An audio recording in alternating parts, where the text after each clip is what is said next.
وبركاته. إن الحمد لله نحمده ونستعينه ونستغفره ونعوذ بالله من شرور أنفسنا وسيئات أعمالنا. من يهده الله فلا مضل له ومن يضلل فلا هادي له. أشهد أن لا إله إلا الله وحده لا شريك له وأشهد أن محمدا عبده ورسوله لا نبي ولا رسول بعده. قال الله تعالى في القرآن الكريم: أعوذ بالله من الشيطان الرجيم. بسم الله الرحمن الرحيم. يا أيها الذين آمنوا اتقوا الله حق تقاته ولا تموتن إلا وأنتم مسلمون. وقال صلى الله عليه وسلم: فإن أصدق الحديث كتاب الله وخير الهدي هدي محمد صلى الله عليه وسلم وشر الأمور محدثاتها وكل محدثة بدعة وكل بدعة ضلالة وكل ضلالة في النار. Hadirin jamaah salat maghrib dan salat isya Masjid Al-Fatah yang semoga senantiasa kita semuanya dirahmati oleh Allah Subhanahu wa taala. Pada kesempatan yang baik ini, insyaallah kita sama-sama mempelajari sedikit dari sirah Nabi Sallallahu Alaihi Wasallam. Sejarah perjalanan hidup manusia yang paling mulia, manusia yang paling kita cintai melebihi seluruh makhluk yang ada di atas muka bumi. Baik itu ayah kita, ibu kita, bahkan diri kita sendiri. Sebagaimana Umar bin Khattab radhiyallahu anhu mengatakan, "Wahai Rasulullah, engkau adalah orang yang paling kucintai, melebihi ayahku dan ibuku, kecuali diriku." Jadi maksudnya saya lebih mencintai diriku daripada Anda, wahai Rasulullah. Maka kata Nabi, "Ya Umar, belum cinta engkau kepadaku." Maka Umar diam sebentar, kemudian dia mengatakan, "Sekarang saya lebih mencintai Anda daripada diri saya sendiri." Kata Nabi, "Al-an ya Umar, sekarang kau sempurna cintamu kepadaku." Hadirin rahmat Allah Subhanahu wa taala, kita melanjutkan kisah selanjutnya, atau ada beberapa peristiwa penting yang terjadi setelah perang Khaybar. Masih ingat di pertemuan sebelumnya ada perang Khaybar antara kaum muslimin Madinah melawan orang-orang Yahudi yang mendiami wilayah Khaybar. Aslinya mereka itu tinggal di kota Madinah sebelumnya. Sering saya ulang-ulang, ada 3 suku besar: Bani Quraidah, Bani Qainuqa, dan Bani Nadir. Ketika mereka bikin masalah di kota Madinah, maka mereka diusir Nabi dan mereka lari pindah ke Khaybar. Dan di sana mereka bercocok tanam. Di sana gudang dan kurma. Jika masih ingat, Aisyah radhiyallahu anha mengatakan, "Ma syabi'na hatta futiha Khaybar." Kami tidak pernah kenyang sebelumnya sampai penaklukan kota Khaybar. Jadi setelah Khaybar ditaklukkan, mereka menjadi orang-orang atau menjadi kaum muslimin yang bisa kenyang karena mendapatkan harta yang baik. Hadirin rahmat Allah Subhanahu wa taala. Setelah selesai perang, lagi pulang ke Madinah. Kemudian ada seorang sahabi bernama Al-Hajjaj bin Ilal Az-Zulami Al-Bahri. Nama siapa? Al-Hajjaj bin Ilal Az-Zulami. Ini Hajjaj beda dengan Hajjaj bin Yusuf. Aku paling sering dengar seorang tabi'in bernama Hajjaj bin Yusuf, gubernur Irak di masa pemerintahan Bani Abbasiyah yang banyak membunuh kaum muslimin. Bahkan sekelas Abdullah bin Zubair sahabat dibunuh beliau. Tapi Al-Hajjaj ini lain, dia sahabat. Pertanyaan saya adalah, apa bedanya sahabat dan tabi'in? Ada yang tahu beda sahabat dan tabi'in? Benar. Tabi'in sesudah generasi sahabat. Benar. Benar. Tabi'in sesudah generasi sahabat. Tidak salah, Masya Allah. Berani. Jadi definisi sahabat adalah man laqiya Nabi sallallahu alaihi wasallam wa mata musliman. Siapa yang ketemu dengan Nabi kemudian meninggal dalam keadaan beriman. Jadi ada syaratnya, harus ketemu, lihat orang yang Nabi di tempat kelihatan. Dan ingat, syarat ketemu dengan Nabi yaitu hidup dengan Nabi. Oke, hidup dengan Nabi. Makanya aku yang percaya hari ini ada orang mengaku melihat Nabi datang di rumah di kota Taif. Yaqdha atau kata Yaqdha. Yaqdha itu artinya ketemu Nabi secara langsung. Ada ketemu antum salam, ini namanya Yaqdha. Kalau mimpi lain, mimpi kita tidur baru tiba-tiba didatangi Nabi, itu mimpi. Kalau Yaqdha, orang ini jadi sahabat. Karena orang yang masih hidup ketemu. Maka hari ini orang-orang di Taif itu statusnya bukan Habib lagi, tapi sahabi. Dan menjadi sahabat Nabi itu nilainya tinggi. Apalagi mendengarkan hadis langsung. Karena katanya Nabi ketemu langsung, kemudian ada satu hadis Nabi mengatakan, siapa yang meninggal dan di mulutnya masih bau khamar, masih bau kopi, maka dia masuk surga. Ini sahabat jadi ya. Atau kalau ya di bukunya di Mustalah Hadis, ketika Imam Az-Zahabi mengomentari Rotan Al-Hindi, namanya Rotan, orang India, Hindi, dia mengaku dia sahabat Nabi. Maka Az-Zahabi mengatakan, "Hada Syekhun min syuyukhi Dajjal." Ini orang mbahnya Dajjal. Karena mengaku dirinya sahabat Nabi. Jadi sahabat Nabi adalah man laqiya Nabi musliman wa man laqiya Nabi wa man musliman. Siapa yang ketemu Nabi dan mati dalam keadaan muslim. Pertanyaannya adalah, apakah Abu Jahal, Abu Lahab itu sahabat Nabi? Terutama Abu Jahal, sahabat Nabi. Kenapa bukan?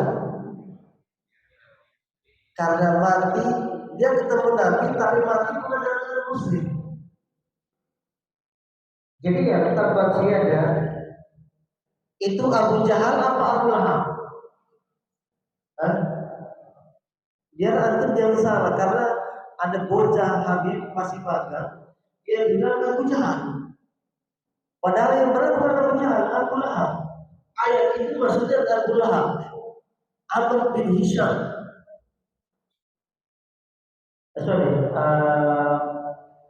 Abdul Uzza, kalau Amr bin Hisham ke Abu Jahal.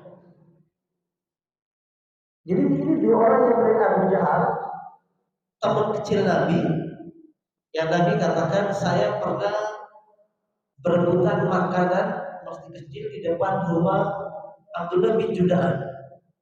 Terus kesenggol sama Nabi, jatuh dia, kakinya terluka, dan ada bekas luka di lututnya. Subhanallah, ini dua orang sahabat kecil menjadi musuh abadi ketika dewasa, dan di akhirat satu di Firdausil A'la dan satu di neraka yang paling bawah. Dan nanti Abu Jahal akan memanggil wanada ahlul nari ahlul jannah an-nafitu alaihi minal ma. Abu Jahal, Muhammad, situ kan teman saya, bisa gak sih wasis satu gelas, bisa kali lempar dari situ. Dari inna Allah haramahu ala kafir. Tidak, Allah mengharamkan minuman dan makanan bagi orang kafir. Jadi mereka akan menonton bagaimana penduduk surga menikmati kenikmatan yang Allah berikan ketika di surga. Nah, jadi Abu Jahal, Abu Lahab mereka bukan sahabat Nabi. Karena ketemu Nabi tapi meninggal dalam keadaan bukan muslim. Kemudian Abdullah bin Ubay bin Salul, sahabat Nabi atau bukan? Jawabannya bukan. Meskipun dia sholat di belakang Nabi saat pertama.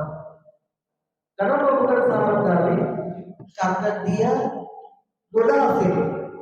Orang munafik mati bukan dalam Islam. Meskipun secara zahir dia menampakkan Islam. Maka definisi kemunafikan adalah izharul Islam wa ibtalul kufri. Menampakkan dia Islam, jenggotnya panjang, celananya cingkrang, tapi hatinya membenci keislaman. Kemudian contoh lain, Najasyi yang di Ethiopia, di Habasha. Apakah dia sahabat Nabi atau bukan? Karena dia bukan berhidup di zaman Nabi. Bahkan Nabi nikah dengan Ummu Habibah Rahman bintu Abi Sufyan, dia jadi walinya. Nabi kirim surat, tolong jadi walinya, kasih mahar sekian. Dia sahabat Nabi? Jawabnya tidak. Tapi dia Muslim, tapi belum pernah ketemu Nabi. Jadi dia ada di Ethiopia, di Habasha, dia masuk Islam, dia tidak ketemu dengan Nabi, meskipun sejaman, maka dia cuma disebut tabi'in. Dia hanya ketemu dengan sahabat Nabi. Ini sahabat Nabi bernama siapa? Al-Hajjaj bin Hilal As-Sulami. Setelah Al-Quran dia berkata, ya Rasulullah, inali di Makkah balat inda sahibati Ummi Syaibah binti Abi Talha wa kanat indahu lahu minha ba'ar Abi Hajjaj wa rajul mutafarriqun fi tujari ahli Makkah. Fa'adina li ya Rasulullah anakuna ma badani. Jadi kata sebenarnya hadis tadi, saya ini udah masuk Islam dan ikut perang Khaybar. Tapi penduduk Mekah nggak tahu Muslim. Termasuk sahibati, sahibati istriku Ummu Syaibah juga tidak tahu Rasul masuk Islam. Saya punya harta banyak di rumah istri, dan sebagian besar harta saya berada di tangan para tujar ahli Mekah. Pedagang-pedagang kota Mekah itu banyak meminjam uang dari saya atau harta mereka pinjam dari saya. Mungkin saya banyak mengutang mereka.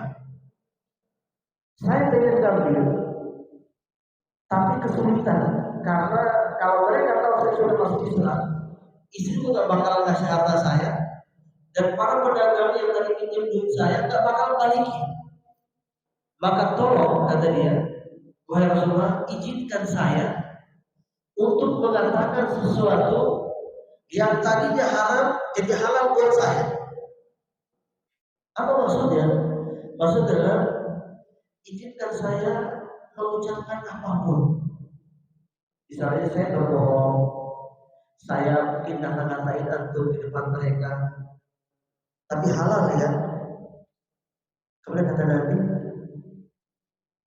kalau itu masalahnya saya boleh. Pertanyaannya adalah Apakah ini berlaku untuk seluruh sahabat? Tidak. Khusus orang ini. Apakah selanjutnya begitu terus? Tidak. Hanya waktu tertentu. Hanya momentum yang tadi itu saja. Nanti dia datang ke sana. Kalau harta sudah diambil, baru dia berdusta, kalau berdusta itu aja dosa. Tapi ini Nabi mengizinkan sesaat karena ada masalahnya. Karena kenapa boleh?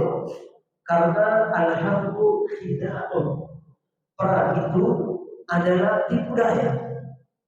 Aku masih ingat tentang Nu'aim bin Mas'ud ketika perang Ahzab. Dia kan berbohong. Dia datang kepada Nabi minta restu untuk berbohong. Maka dia berbohong kepada Bani Quraidah, dia berbohong kepada orang Quraisy, dia berbohong kepada Bani Quraidah. Akhirnya mereka saling ribut, pecah, kabur. Masalahnya juga Allah muslim. Kemudian kata Nabi, ya kalau silakan lakukan apapun saya izinkan. Kemudian kata Al-Hajjaj, pada pertemuan kata Fawajatu bisani kata al-Bayda rijalan min Quraisy yasma'una al-akhbar wa yas'aluna an Nabi Rasul sallallahu وقد بلغهم أنه قد سار إلى خيبر وقد عرفوا أنها قرية الحجاج. Jadi kata Al-Hajjaj, aku datang ke kota Mekah. Kemudian aku mengambil harta saya tadi. Sampai di sebuah Saniya Al-Bayda, nama tempat dekat Mekah. Saya ketemu dengan segerombolan orang-orang Quraisy. Yatasabba'una al-akhbar. Mereka ini hitam atau pencari kabar. Mereka bertanya tentang bagaimana keadaan Muhammad sekarang. Jadi Nabi itu benar-benar dimata-matai orang terkenal. Ada kebanyakan masalah hidup hari ini. Mungkin sebuah warta media tersorot kepada beliau. Di zaman itu belum ada seperti ini. Orang-orang Quraisy itu memantai Nabi. Maka dia bertanya, kenapa kalian memantai Nabi? Mereka katakan, maka ada balak bahwa ada bersama dengan Khaybar. Mereka dengar berita informasi sampai ke Mekah dan Muhammad berperang melawan orang Yahudi yang ada di Khaybar.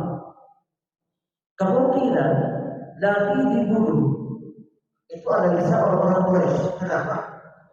Karena di sana bentengnya kokoh, ada delapan benteng yang kokoh.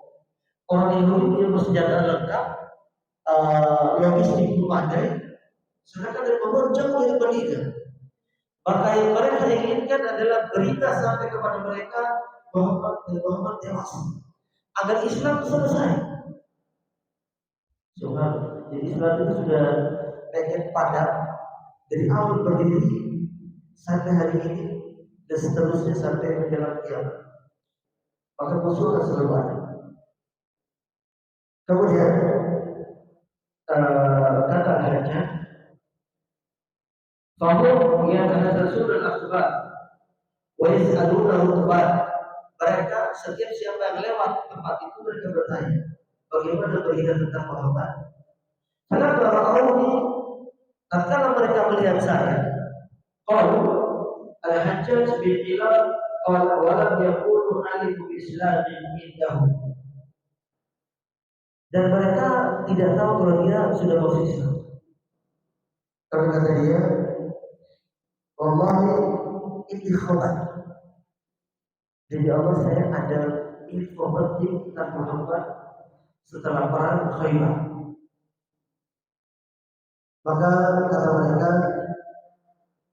akhirnya ya Abu Muhammad,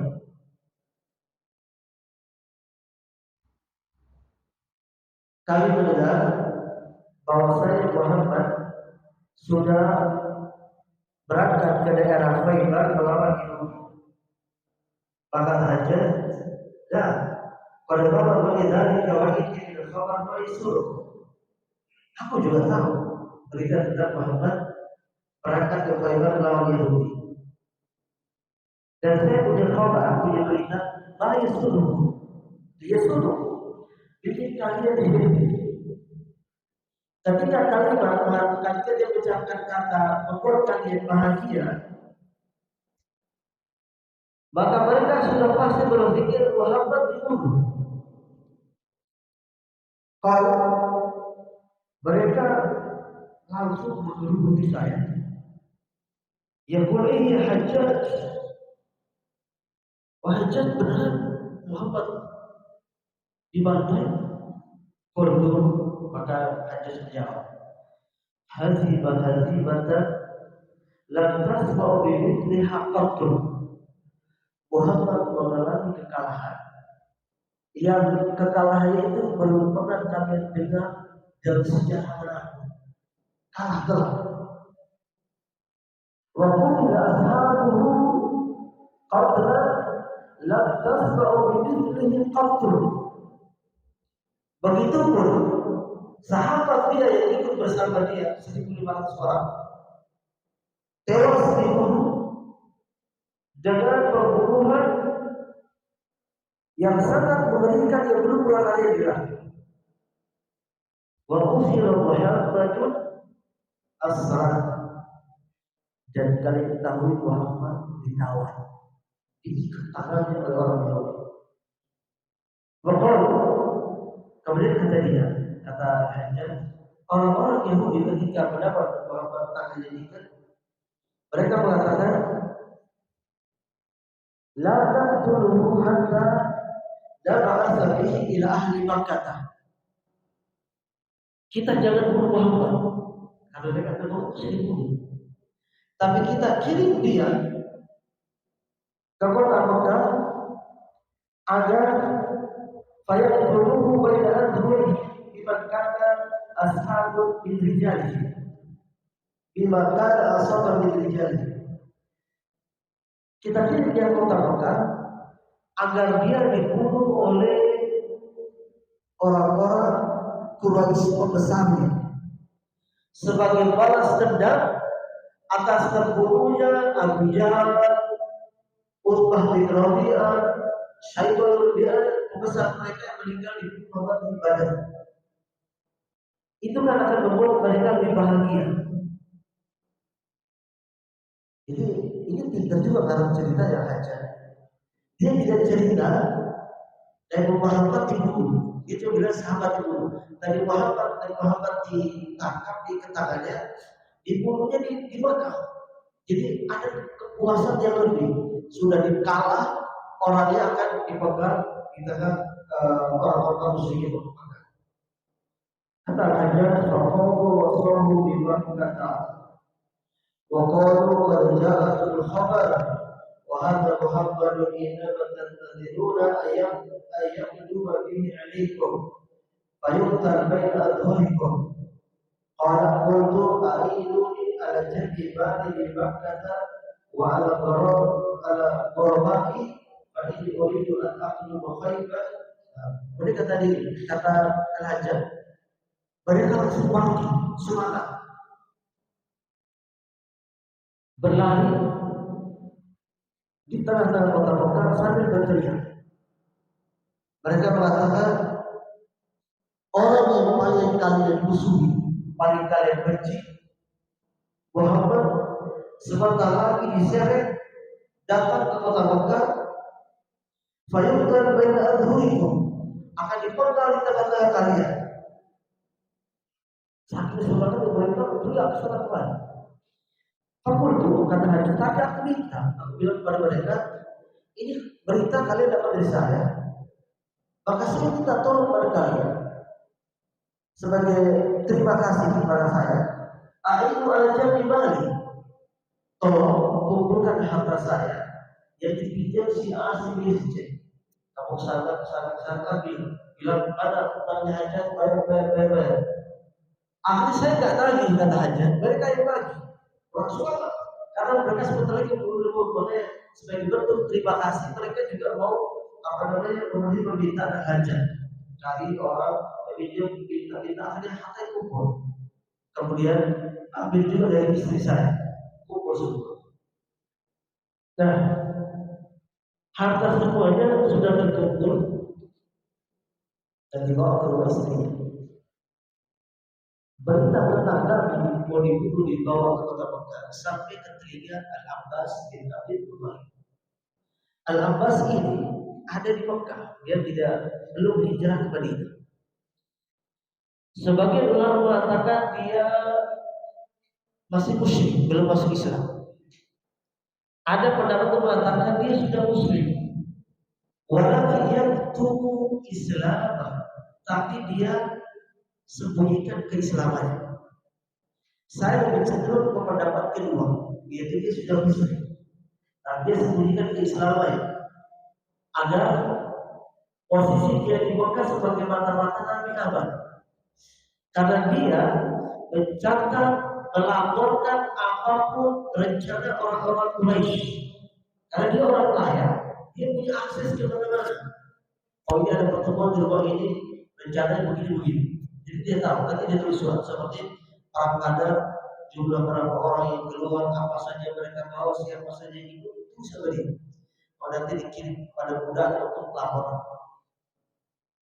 Maka Al-Abbas minta kepada budaknya, kata dia, idham ila atau ruh ila baiti al-Hajjaj, pergi temui al-Hajjaj bila saya mau bicara. Maka budaknya ini datang ke rumah al-Hajjaj mengatakan, wahai al-Hajjaj, majikan saya Al-Abbas minta bicara bantah. Karena ada informasi sampai ke telinga dia dan itu katanya dari Anda. Yang pikir begini-begini, tapi ponakan dia dibunuh, akan dibunuh di sini.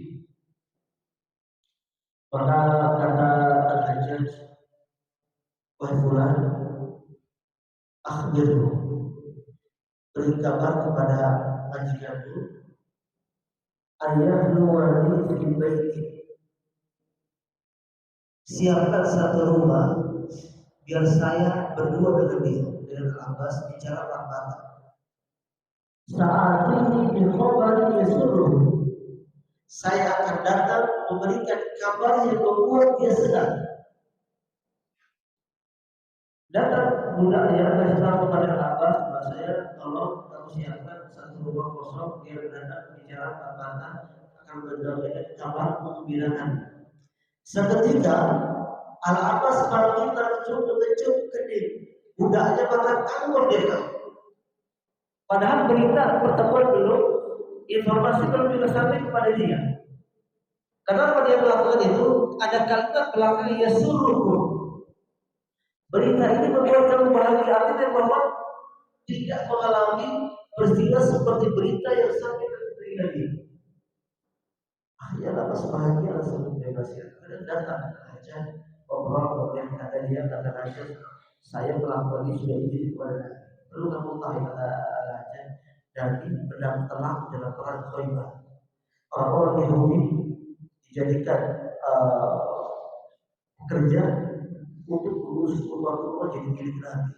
Dan Nabi berhasil menikah dengan Sofia, putri dari Huyai bin Akhtab, pembesar dari Yahudi pada Nabi. Jadi aku jangan khawatir. Kenapa saya melakukan ini? Saya ingin ambil harta saya.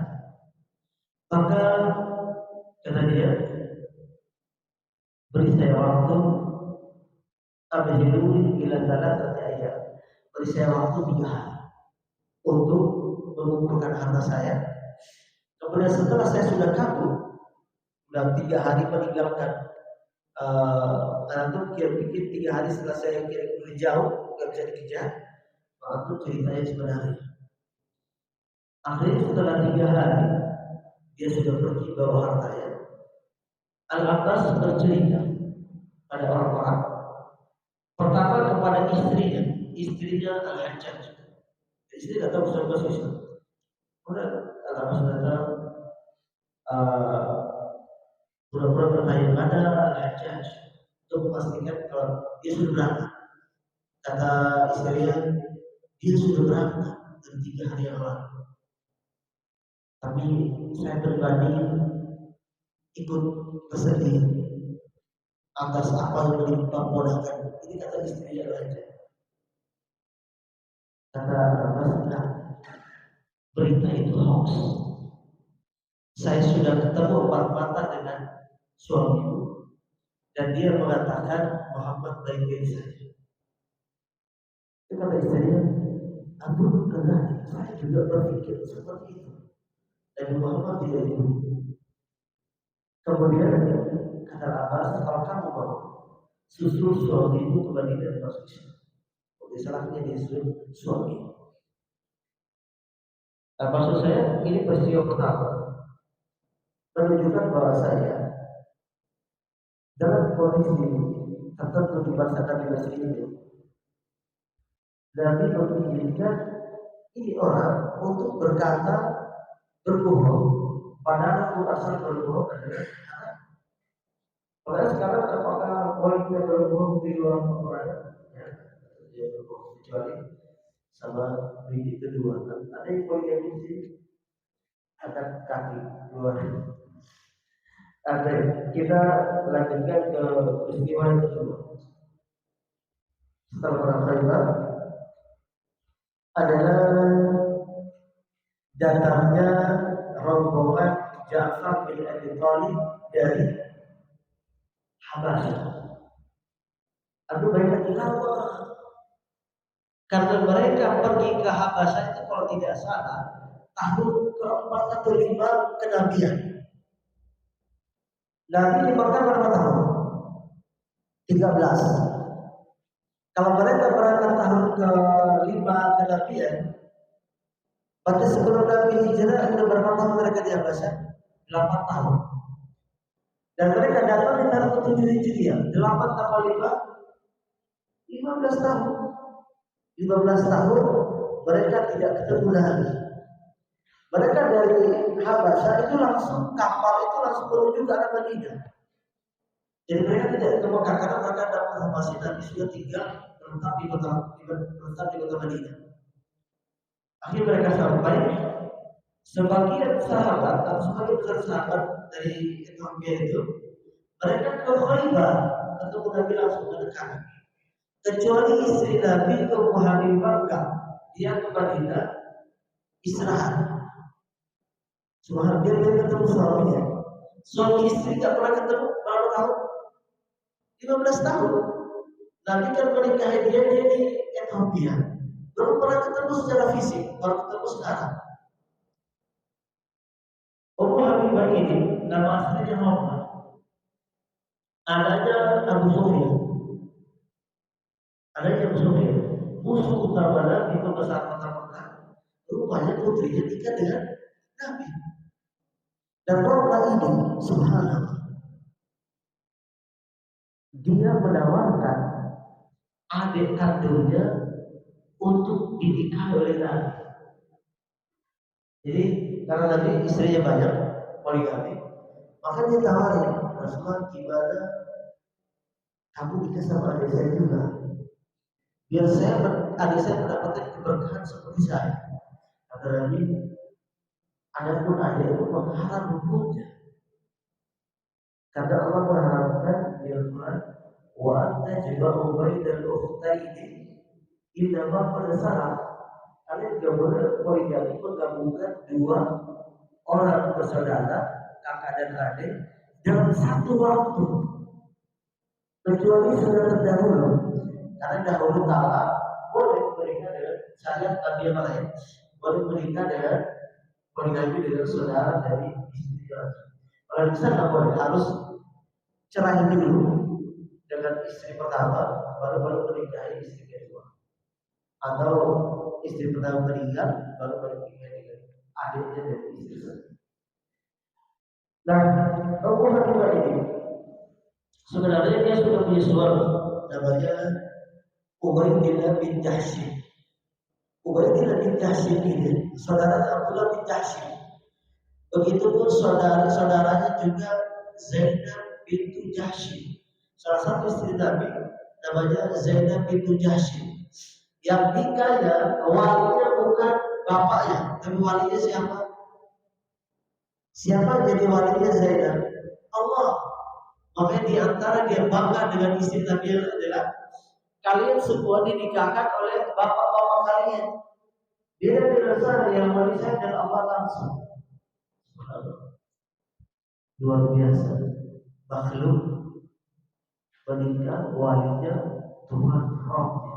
Sudah terlihat Khadijah istri Nabi Allah kirim salam lewat Jibril. Dari Jibril Allah kirim salam lewat saya, kasih tahu Khadijah ada salam dari saya. Aku siapkan dia sebuah istana di surga yang tidak ada kebisikan dan tidak ada keletihan. Kita saja mungkin kita baca kemarin pemilihan menteri atau dalam telepon dari Pak Prabowo saja mungkin sudah syukur. Jadi menteri yang sudah tahu, oh saya dipanggil, saya itu manusia dipanggil manusia. Jadi yang politik salah dan dipanggil adalah Rabbul Alamin. Dia yang menciptakan, dia yang menakdirkan dia jadi Islam, menakdirkan dia jadi istri Nabi, kemudian menakdirkan masuk surga jadi bikin istana, bikin itu, kemudian dititipkan sama. Makanya kita berharap kita menilai pada kemudian Allah tiba ketika tidak kembali dengan Jahsy. Disebutkan dia murtad, dia masuk Nasrani sebagai pendapat Madinah. Dia tahu dia kan kualitas Kristen, dia pindah agama. Tapi pendapat ini lemah. Di antaranya dari ada perawi nama Al-Waqidi Madrubul Hadis, di hadis yang tidak dipakai. Kemudian hadis-hadis sahih justru mengarah kepada Abdullah bin Jahsy ini Muslim. Contoh pertama, dia Abdullah bin Jahsy itu disebut Ahnaf. Ahnaf adalah orang-orang yang tidak pernah menyembah patung sebelum masuk Islam. Jadi mereka sebelum ada Islam sudah tauhid. Beda dengan sahabat yang lain, ada sudah menyembah patung, dia enggak. Dia sudah sebab Nabi Muhammad datang. Maka ketika Nabi datang dia masuk Islam, maka kemudian kecil dia murtad. Kedua, ketika dia menikah dunia, dia berwasiat agar istrinya menikah dengan Nabi. Kalau dia murtad, maka mungkin dia wasiatkan supaya suami istrinya nikah dengan orang yang paling dibenci. Kemudian yang ketiga adalah Ummu Habibah ketika tiba di Madinah tidak pernah bercerita tentang murtad suaminya. Kalau itu terjadi dia akan cerita, oh suami saya gini-gini, itu gereja. Tidak, saudara. Yang keempat yang paling kuat adalah hadis Sahih Bukhari. Mertuanya Abu Sufyan, dan dia dekat dengan Abu Sufyan. Mertuanya itu pernah dipanggil oleh Heraklius di tahun 7 Hijriah. Bertanya, apakah ada sahabat Muhammad yang murtad? Kata Abu Sufyan, saya cari-cari siapa yang murtad. Saya tidak ketemu. Padahal posisinya Abdullah bin Jahsy sudah meninggal. Kalau dia tak murtad, pasti Abu Sufyan cerita. Kenapa?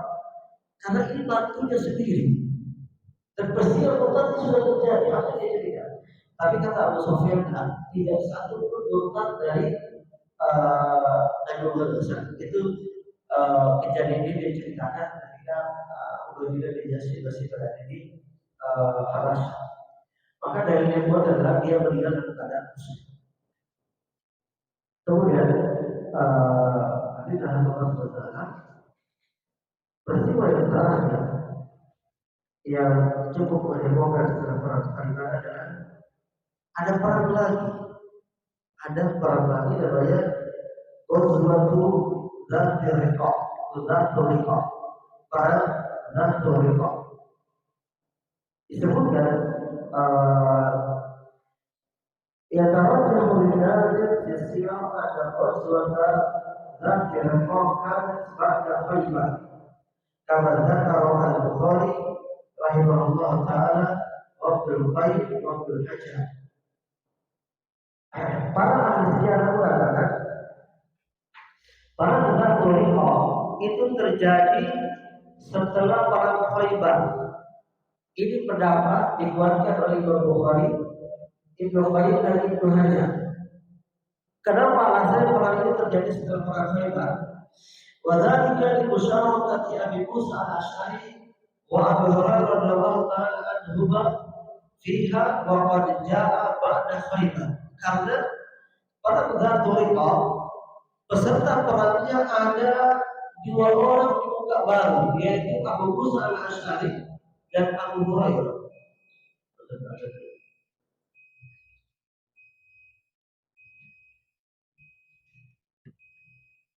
Kita lanjutkan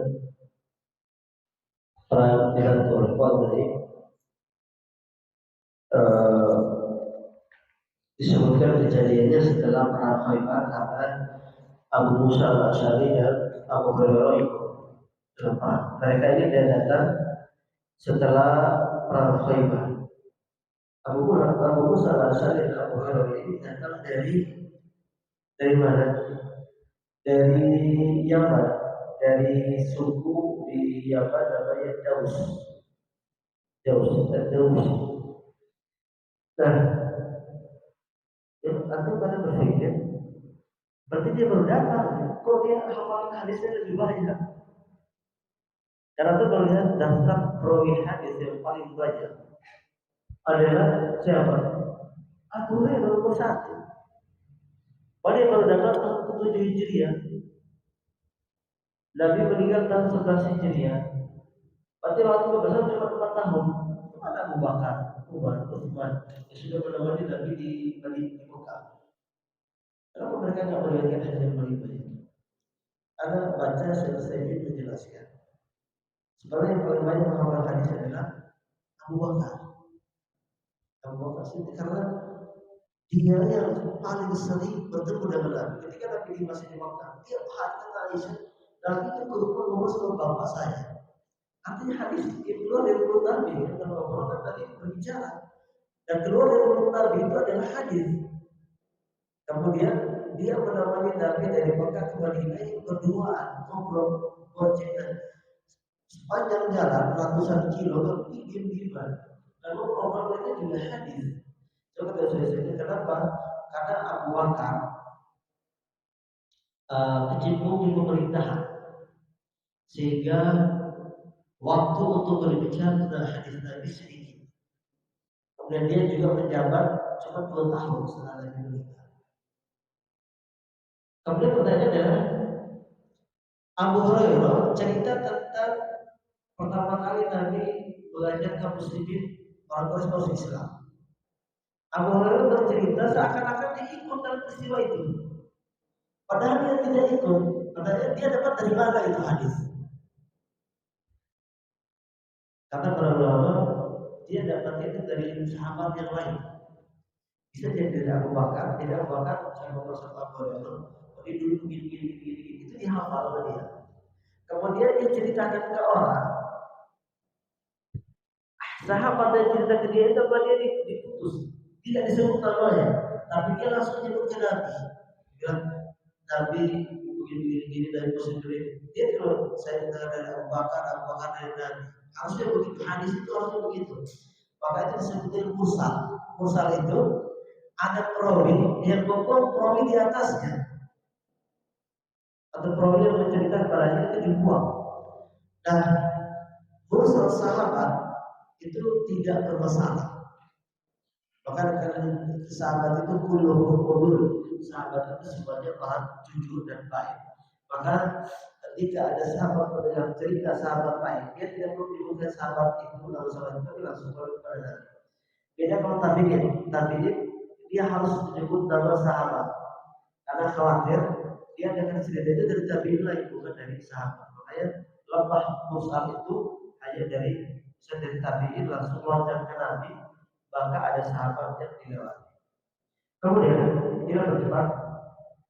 Nabi pada Dzul Riqab itu mendengar bahasanya ada orang mau menyerang kota Madinah. Maka Nabi bawa sahabat langsung ke lokasi perang. Tapi tiba di lokasi perang, rupanya mereka kabur, lari ke gunung. sisa perempuannya saja. Akhir perempuan ditawar oleh Nabi, dibawa ke Madinah. Dalam perjalanan, Nabi sempat istirahat tidur di sini. Ada sini jalan sebelah kiri kanannya itu gunung batu. Nabi disiapkan untuk Nabi tidur. Pedangnya digantung. Kemudian ada orang Badui lewat, dia lihat, orang pada tidur itu. Akhir pedang Nabi di atas kepala, lalu diambil. Cabut pedang di buku saja, ditaruh di leher Nabi, kemudian bagus. Takhafuni, kata orang Badui itu, ini apa namanya Muhammad ya? Kalau kira-kira namanya Muhammad, takut gak sama saya? Nabi berbangun bersih gantung, lihat orang kalau pedang di sini. Terus kamu takut gak sama saya? Itu ampun, baik. Kata Nabi, lah, saya tidak takut. Kenapa tidak takut? Siapa yang bisa mencegah saya untuk membongkar palang? Kata Nabi, Allah. Subhanallah, Nabi percaya ini luar biasa. Orang pada itu pandang-pandangnya.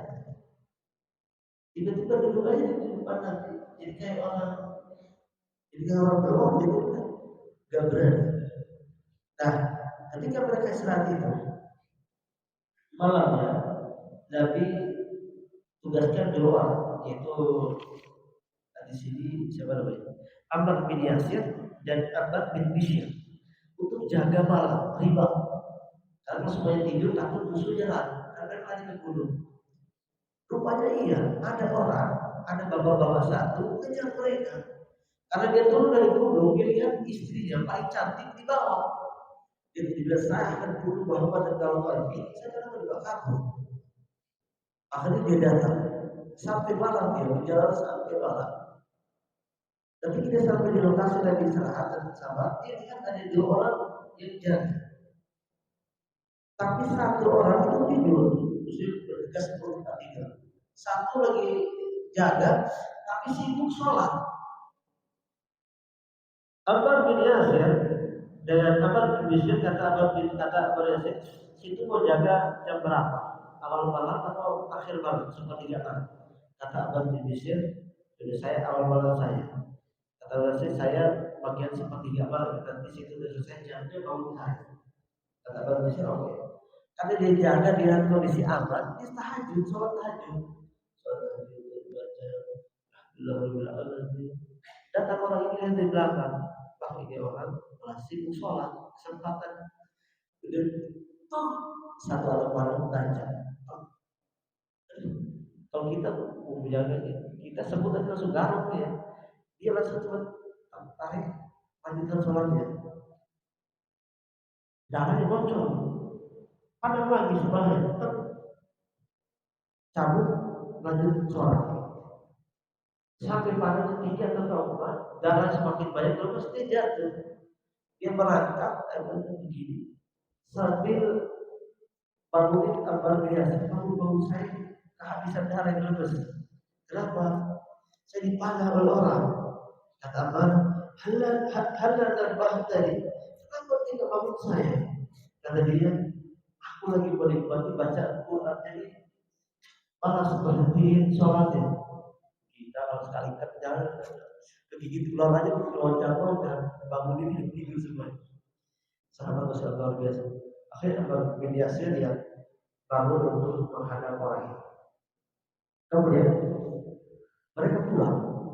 Jabir tidak naik onta yang larinya pelan. Kata Nabi, jangan dikatakan kalau ontamu pelan sekali. Ontamu tidak tahu sakit kan. Kata Nabi sih, sebelum ontanya dulu, Nabi tusuk bagian pantatnya pakai tongkat 3 kali. Uji saja. Onta bangun, kata Nabi, Jabir naik onta langsung laju yang kencang. Kalau balakin onta Nabi. Kata Nabi, pelan-pelan Jabir. Kata Nabi, Jabir, ontamu bagus dijual, jual dong ke Aren. Kata Jabir, gak usah jual, ambil gratis. Adi yang berkata tadi, situ udah kasihin mujizat jadi di jalan. Kata Nabi, gak mau saya gratisan, bayar, saya bayar. Kata Nabi, gak usah gratis. Kata Nabi, harus bayar. Jadi kata Jabir berapa? Kata Jabir, terserah berapa. Kata Nabi, 1 dirham. Gak mau saya, murah amat. Gak mau jual saya. Lagi naik. Tapi gratis. Sekarang pertama 1 dirham gak mau. 10 dirham gak jual. 20 gak mau. 30 gak mau. 40 ya sudah, 40 saya setuju. Jual dengan harga 40 dirham. Tadi masih gratis, sekarang dijual dengan harga 40 dirham. Sudah ada pelajaran di sini ya. Panjang dengan kasus ini tadi waktu sudah ini. Insyaallah ya waktu kita lanjut lagi. Syukur jazakumullah khairan. Assalamualaikum.